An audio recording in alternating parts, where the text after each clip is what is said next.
Hi, welcome to another episode of African Biographics. In today's video, we take a look at the Second Congo War, a war commonly referred to as the Great War of Africa and sometimes the African World War. 9 African countries took part in this war, including Angola, Zimbabwe and Namibia. By 2008, the war and its aftermath had caused 5.4 million deaths, principally through disease and starvation, making the Second Congo War the deadliest conflict since World War II. In this video, we take a look at the major cause of the Second Congo War, the parties involved and the current state of the crisis. If you're new to this channel, don't be shy to press the subscription button and the notifications bell so that you don't miss out on any new uploads that come out every Monday and Friday. The origins of the Congo War date back to the Rwandan Genocide of 1994.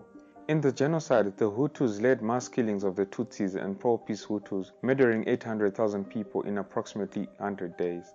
In response, the Tutsi-led Rwandan Patriotic Front or RPF overthrew the Rwandan Hutu government. During and after the genocide, an estimated 2 million refugees, mostly Hutu, poured over Rwanda's western border into the Congo. Rwandan President Paul Kagame, a Tutsi, accused Mobutu Sese Seko of sheltering members of the former Hutu government responsible for the country's slaughter. It is also said that Mobutu encouraged attacks against people of the DRC who were of Rwandan Tutsi origin and were living in the eastern part of the country. The attacks, coupled with Mobutu's support of a faction of Hutus who opposed the Rwandan government, ultimately led to the local Tutsis of the DRC and the government of Rwanda to join forces with Mobutu's opponent Laurent Kabila and his alliance of democratic forces for the liberation of Congo Zaire. Kabila's opposition forces also gained the backing of the governments of Angola and Uganda, as Mobutu had supported rebel movements within those countries. This support helped Laurent Kabila to overthrow the dictator Mobutu Sese Seko. This whole ordeal that I've just described is called the First Congo War, and most of the events transpired between 1996 to 1997. When Kabila first became the president of the DRC, Rwanda, who had helped bring him to power, exerted considerable influence over him. Kabila appointed the Rwandan officers and troops who had participated in the rebellion into key positions within the Congolese army. However, this perceived influence and presence of Rwanda in the DRC displeased many Congolese who were beginning to see Kabila as a pawn of foreign powers. Tensions reached new heights on the 14th of July 1998 when Kabila dismissed his Rwandan Chief of Staff, James Kabare, and replaced him with a native Congolese. Apparently, Kabila felt that he had solidified his Congolese political base enough to put some distance between himself and the nations who had put him into power. In a surprise radio announcement, Kabila had cut his cord to Rwanda. He thanked Rwanda for their help and ordered all Rwandan and Ugandan military forces to leave the country. Within 24 hours, Rwandan military advisors living in Kinshasa were unceremoniously flown out. This escalated the tensions. Meanwhile, Kabila had also allowed Hutu armies to regroup in the eastern Congo. This is one of the reasons that then prompted Rwanda to invade the DRC. Many have also argued that Rwanda, one of the most densely populated countries in Africa, harbored visions of claiming part of the eastern Congo for itself. But the major reason why Rwanda would invade the DRC was the continued violence against the Tutsis within the eastern Congo. This group of Tutsis is called the Banyamulenge people, and they are residents of the eastern town of the DRC called Goma. When the Rwandan and Ugandan forces had been chased out of the country, this angered the Banyamulenge people and they started to mutiny against Kabila's government. This was on the 2nd of August 1998.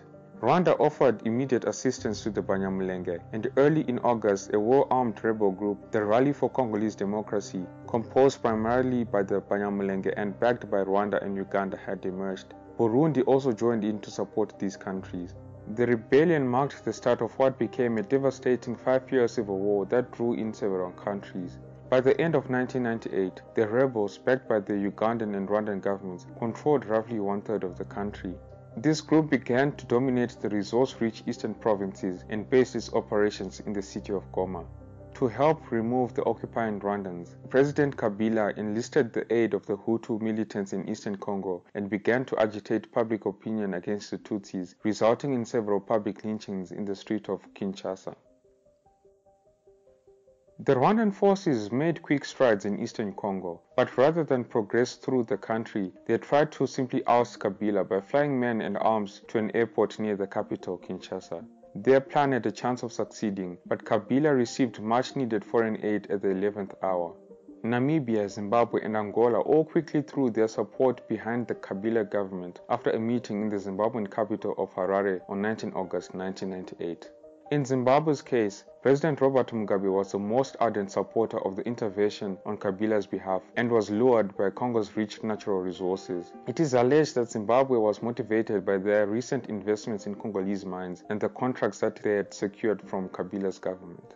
While for Angola, their involvement was more political. Angola had just been engaged in a civil war since decolonization in 1975. The government of President José dos Santos feared that if Rwanda succeeded in ousting Kabila, the DRC might again become a safe haven for UNITA troops, the armed opposition group within Angola. Meanwhile, Namibia's president Sam Nujoma also had interests in Congo similar to that of Mugabe. Nujoma was a long-time ally of Kabila and he claimed that he could not refuse the request for the military assistance from Zimbabwe and Angola. The nation of Chad also joined in at the behest of France. France had encouraged Chad to join as a means of regaining influence in a region where the French had retreated in disgrace after the 1994 Rwandan Genocide. The Libyan government under Colonel Muammar Gaddafi provided the planes transporting the soldiers from Chad. In September of 1998, the Zimbabwean forces that had flown into Kinshasa held off a rebel advance that reached the outskirts of the capital city, while Angolan units attacked northward from its borders and eastward from the Angolan territory of Cabinda against the besieging rebel forces. This intervention by various nations served Kabila's government and pushed the rebel front lines away from the capital. However, it was unable to defeat the rebel forces, and the advance threatened to escalate into direct conflict with the national armies of Uganda and Rwanda. All sides involved in the war were accused of using the cover of the war to loot the country's riches. In April of 2001, a UN panel of experts investigated the illegal exploitation of diamonds, cobalt, coltan, gold and other lucrative resources in the Congo. The report accused Rwanda, Uganda and Zimbabwe of systemically exploiting Congolese resources and recommended the Security Council impose sanctions on these countries. The Second Congo War soon entered into a stalemate. In July of 1999, the 7 countries involved signed the Lusaka Peace Accord and 5,000 United Nations peacekeepers were also sent to monitor the situation. Under the terms of the agreement, forces from all sides under a joint military commission would cooperate in tracking, disarming and documenting all armed groups in the Congo, especially those forces identified in the 1994 Rwandan Genocide. However, the accord was not fully implemented and fighting continued. The war reached a turning point when on 16 January 2001, Laurent Kabila was assassinated. He was shot and killed by his bodyguard at the presidential palace in Kinshasa. The government had initially stated that Kabila was wounded but still alive when he was flown to Zimbabwe for intensive care. 2 days later, the government announced on state television that despite the desperate attempt by Zimbabwean medical personnel to save Kabila, Kabila had died from his injuries. His son, Joseph Kabila, took over. Joseph Kabila would prove to be an adept negotiator and in 2002 completed the successful peace deals that finally saw Rwanda's and Uganda's withdrawal from the Congo. In December of 2002, an agreement reached in Pretoria, South Africa, provided for the establishment of the power-sharing Transitional Government and an end to the war. This agreement was ratified in April of 2003. A transitional constitution was also adopted that month and then interim government was inaugurated in July with Kabila as the president.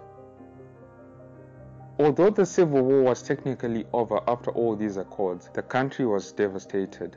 It was estimated that more than 3 million people had been killed and those who survived were left to struggle with homelessness, starvation and disease. The new government was fragile and the economy was in shambles, and societal infrastructure had been destroyed. 1.6% of Congo's forests, which are a biodiversity hotspot, were destroyed during the war.